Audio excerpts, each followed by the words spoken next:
Previously on Lost. There once was a man from Nantucket whose cock was so big he could suck it. He said with a grin, wiping jizz from his chin, if my ear were a pussy, I'd fuck it. Oh. And now, any questions?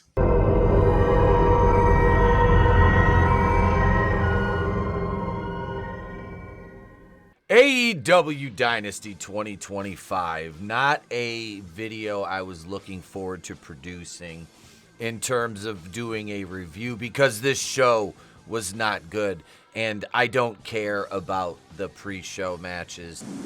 See, nobody cares. We'll start with the opening match. I didn't even watch. Will Ospreay versus Kevin Knight. Don't really care. Victory for Ospreay. Didn't care. There's no earth where, what was the guy's name? Kevin Knight is going over on Will Ospreay. It's not going to happen. Just gives away the entire match. You know, that's the caveat. Is it's all, hey, look. We've got, you know, our horrible booking lined up. So who's going over? This Kevin Knight cat or Will Ospreay? And you're like, well, it's Will Ospreay. And they're like, but Kevin Knight has a chance. You're like, no, he doesn't. There's no earth in which you can suspend your disbelief that Kevin Knight is going to beat Will Ospreay. Where is that going to happen? Tony Khan books himself into a corner at every turn, I swear to God. Tag Team Championship, AEW World Tag Team Championship match. This one I walked in the middle of the match. Learning Tree, Big Bill, and Creighton Duke, Brian Keith versus Bobby Lashley and Shelton Benjamin. I call Brian Keith Creighton Duke because he just reminds me of Creighton Duke, the bounty hunter from that shitty Jason Goes to Hell movie. The whole cowboy gimmick. I'm like, he's Creighton Duke. He survived. I like to think that he survived the movie because he was the only good thing about that movie. And he became Brian Keith in AEW and sucked into the Jericho vortex, in which case it would have been better to be murdered by Jason Voorhees than have to work under Chris Jericho in AEW. But there's no way Brian Keith and Big Bill are winning the tag titles here. MJF interfered on behalf of the Hurt Syndicate even after Bobby Lashley ripped up his business card and basically squared up with him. You know, I like the Hurt Syndicate. I do. I like them. I like all three of those guys. They look like men. You know, they look like wrestlers. They look like they could kill you. In Bobby Lashley's case, I'm fairly certain he could destroy most people. I mean, let's face it. If you walk into a dark alley and you're confronted by Daniel Garcia, what part of you is going to be physically intimidated if he doesn't have like a nuclear warhead at his disposal? You know, if you're not a complete bitch. But you run into Bobby Lashley and he's looking like he's, you know, going to come after you. You're like, oh my God, I don't have a fucking tank. Like, what am I going to do? That's the difference, you know? So Big Bill, another one. I mean, this guy's a monster. He's huge. He can work. He's over with the crowd. I like Brian Keith. He's the most undersized guy in the match, though. Obviously, Hurt Syndicate retains, like I said, after the MJF interference. Not a bad match from what I got to see of it. The 2025 Owen Hart Foundation Women's Tournament quarterfinal match. The TBS champion, who enters to the sound of thundering apathy every time she walks through that entrance. Mercedes draws no Monet versus the Hounds of Hell's Julia Hart. Now, Julia Hart is interesting because, number one, she has a star's entrance. She has a star's presence, but she just really can't work that well. I mean, she's serviceable. That's about it. Serviceable. Mercedes Monet is fucking garbage. Nobody thought that there was any chance in hell Julia Hart was going over. No, this was always going to be Mercedes Monet's match. It wasn't if, it was when. So, yeah, it hurts my soul to see Mercedes Monet keep winning. And this is, I'm laughing because I see, Athena's watching this, and I'm like, please do not put Mercedes Moné over on Athena. Athena Palmer's amazing. She's a fantastic talent. She has a great gimmick. She's fucking great in the ring. I mean, she's got it all. She's been a very good champion for them, has really built that title up and made it feel special. It's just too bad that nobody sees her work because it's behind a paywall, and who the hell wants to pay for Ring of Honor? Mercedes Moné goes over, advances in the tournament. The AEW Trios Championship match. Oh boy, are we in for a treat. Cesaro, the man who's always in his underwear, Pac, and the accountant Paul Gruber, Wheeler Yuta, versus Rated FTR. Look out, Cash has got a gun, Wheeler, Dax, softer than Charmin Harwood, and Cope and Seethe. Not a terrible match. Wheeler Yuta's so out of place. It doesn't make sense. I hate the Death Riders. This whole angle is ridiculous. It has gone nowhere. Nobody cares about it. It's just bad. Tony Khan is sitting back just, this is great. This is great. It's all great. Oh, look at the Death Rider. Oh, look at Mox. Oh, what are we going to do about him keeping the title on? Oh, look, he's got it in a briefcase. Oh. It hurts my soul again. And I don't even have a soul. It hurts it. The Death Riders went over. And not only did the Death Riders go over, but Wheeler frickin' Yuta got the pin. But after the match, the most shocking thing happened, and FTR turned heel, and Edge got a concerto. I'm just going to call him Edge. Edge got a concerto, and yeah, he was stretchered out by the medical staff. Oh no, hope you're okay. Oh no. AEW Women's World Championship match. Timeless Toni Storm defending against Megan Bayne. Now, I was not excited about this match because I really like Toni Storm. I love the work she's done as Timeless Toni, and I am equally as enthused about Megan Bayne. Megan Bayne is a fucking glamazon. I mean, 6'1", 185 pounds, and she looks like a big-ass Barbie doll. She can work.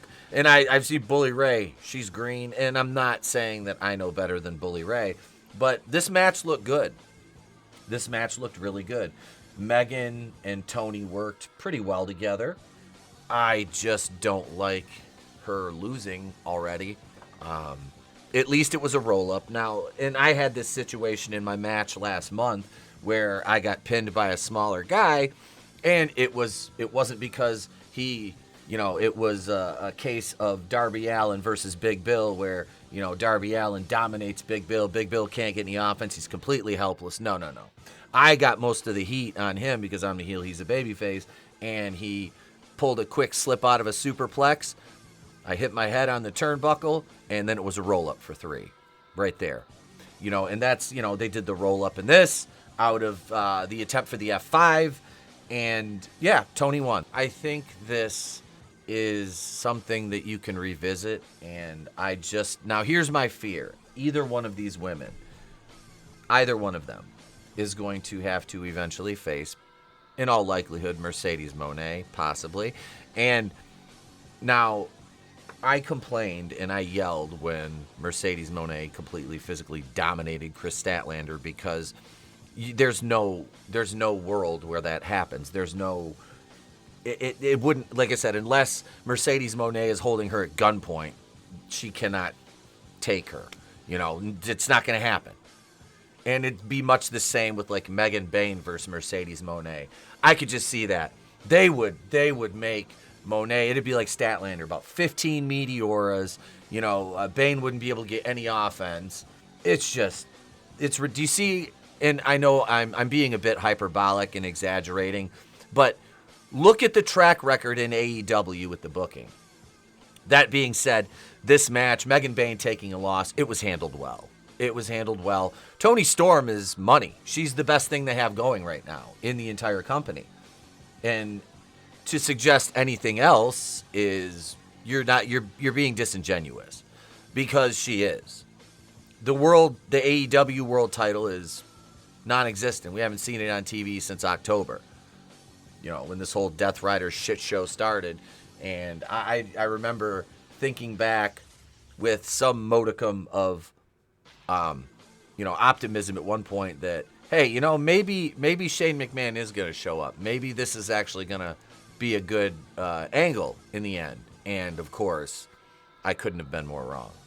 So let's go on to the next match here. Mark Briscoe versus the Protostar Kyle Fletcher. Owen Hart, men's tournament quarterfinal match. Fletcher won. I like Mark Briscoe. I respect Kyle Fletcher. He's improved leaps and bounds. He looks great. His work is great. Yeah, Fletcher wins. Ring of Honor World Championship versus Mask match. The Nueve, Chris Jericho, the champion, versus Bandito. Bandito, man, I haven't really seen him work very much, and I'm impressed with both his work and his physique. Guy looks great. He lost initially, and we find out Jericho cheated. Restart. Bandito wins. He becomes Ring of Honor World Champion, which is great.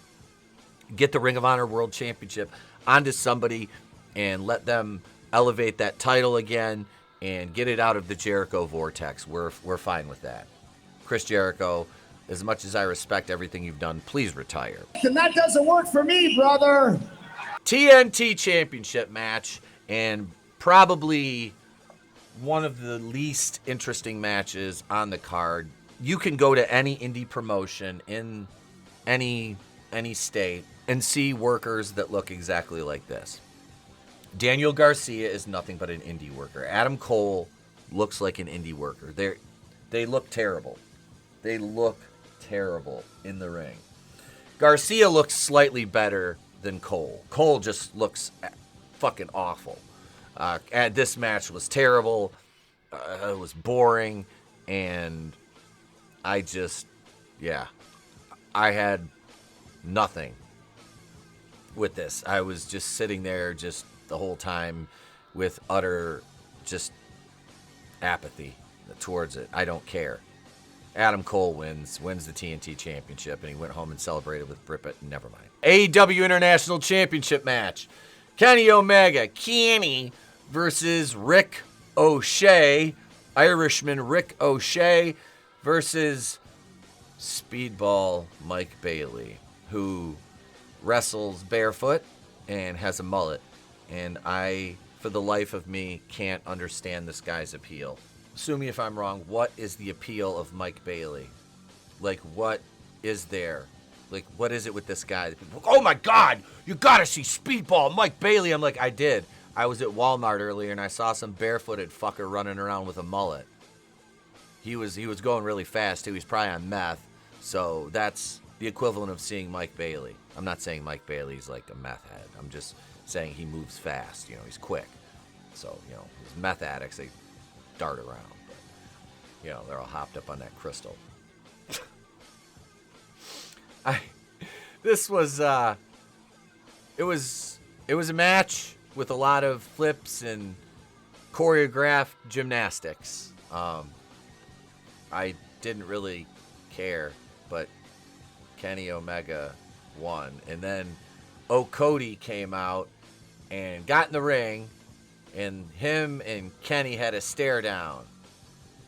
So, oh boy, what an exciting match. Broken Down Okada versus Kenny Omega's diverticulitis. And I'm not making fun of him for the affliction he suffered, but it is insufferable the way commentary treats it. Like, I'm just, waiting for Taz to be like, oh, God damn, hey, he hit him right in the diverticulitis there. Excalibur, look at that. Oh, he's punching his diverticulitis. Hey, did you know Kenny Omega had diverticulitis, Excalibur? Ha! Hey, Shivani. Hey, diverticulitis. I just learned that word. I'm Taz. That brings us to the end of the show. The World Championship match, the Death Riders, Jon Moxley with Marina Shafir versus Swerve Strickland with Prince Nana. And yeah. What the fuck?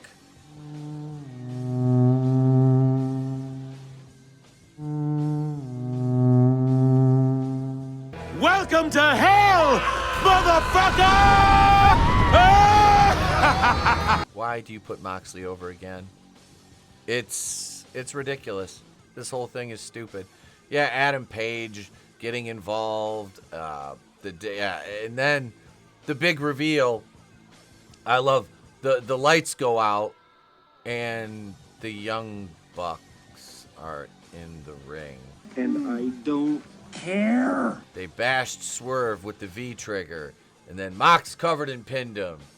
And what the fuck? Yeah, why would they do this? What's their motivation? Asks Excalibur. And then Shivani, maybe we'll find out on Dynamite this week. Have you or loved one been wronged by shitty wrestling? Call Yikes and Oof, attorneys at law. 1-800-976-6299. That's Yikes and Oof, attorneys at law. The better question is, why would the Young Bucks join the Death Riders? That does not make sense. They were against the Death Riders. The Death Riders were going to ruin AEW. They were going to take it over. And the Young Bucks are the executive vice presidents of the company. That would have been like J.J. Dillon joining the NWO in WCW in like 97. I think we're supposed to find the Young Bucks threatening. These two twinks are physically threatening. Why are you gay? Who says I'm gay? You are gay. This pay-per-view was shit. The ending was shit. I mean, you didn't really have much. You had like the only match that was enjoyable was Tony Storm and Megan Bayne. And I even got to where I was like, okay, we're dragging this out a bit. Not every one of these matches. I know it's a pay-per-view match, so it gets a pass to be longer. But with the poor quality of the matches, yeah, seeing a little bit more Tony Storm and Megan Bayne's match is okay. But no, this pay-per-view is shit. Tony Khan has completely fucking lost the plot, if he ever had it in the first place. So, yeah, Dynamite's tonight. I might watch a little bit of that after camp. I hated this show. I fucking hated it. I don't know if I'm going to be able to watch any more of these. Like, it hurts that bad watching these just god-awful fucking 5-hour slog pay-per-views that go nowhere and do nothing, accomplish nothing. And, I'm not even saying I don't like it because I didn't get the outcome I want. I'm saying it's bad because overall the matches were shit. Your writing is shit. Your ending is just you're alienating and pissing off what little fan base you do have left, which goes against the business model of being successful. That's all I got. I've rambled for 19 and a half minutes about this. Leave your thoughts in the comments below. Let me know what you thought of Dynasty. Did you like it, hate it? Am I off base? Leave the thoughts below. All the thoughts.